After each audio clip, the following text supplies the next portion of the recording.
नाशिक ग्रामीण जिल्ह्यातील मोटारसायकल चोरीच्या गुन्ह्यांना प्रतिबंध होण्यासाठी पोलीस अधीक्षक विक्रम देशमाने यांनी नाउघड गुन्ह्यांचा आढावा घेऊन कारवाई करण्याचे आदेश दिले होते।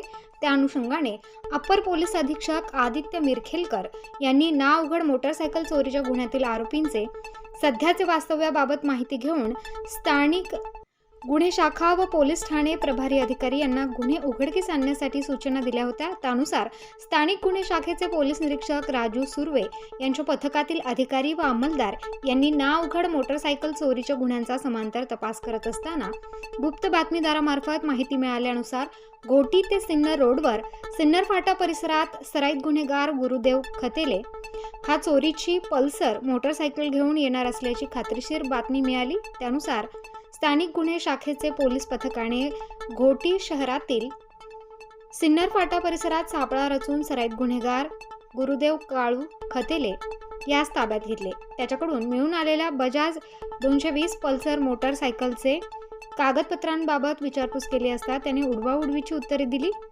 त्यास विश्वासात घेऊन चौकशी केली असता त्याने सदरची मोटारसायकल ही गोंदे तालुका इगतपुरी परिसरातून चोरी केल्याची कबुली दिली आहे।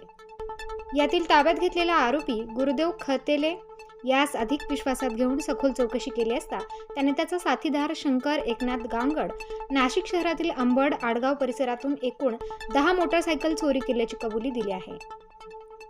वरील आरोपी गुरुदेव खतेले याच्या कब्जातून चोरीच्या 10 मोटारसायकल किंमत रुपये 9 लाख व मुद्देमाल हस्तगत करण्यात आलेला असून सदर आरोपीने कबुली दिल्यावरून वाडीवरे सिन्नर अंबड आडगाव पोलीस ठाण्यामध्ये दाखल असलेले मोटारसायकल चोरीचे 4 गुन्हे उघडकीस आले आहेत। नाशिक ग्रामीण जिल्हा पोलीस अधीक्षक विक्रम देशमाने अप्पर पोलीस अधीक्षक आदित्य मिरखेलकर यांचे मार्गदर्शन व सूचनांप्रमाणे स्थानिक गुन्हे शाखेचे पोलीस निरीक्षक राजू सुर्वे, सहाय्यक पोलीस निरीक्षक गणेश शिंदे, पोलीस उपनिरीक्षक नाना शिरोळे, सहाय्यक पोलीस उपनिरीक्षक शिवाजी ठोंबरे, पोलीस हवालदार नवनाथ सानप, चेतन संवत्सरकर, प्रवीण सानप आदींनी केले आहे।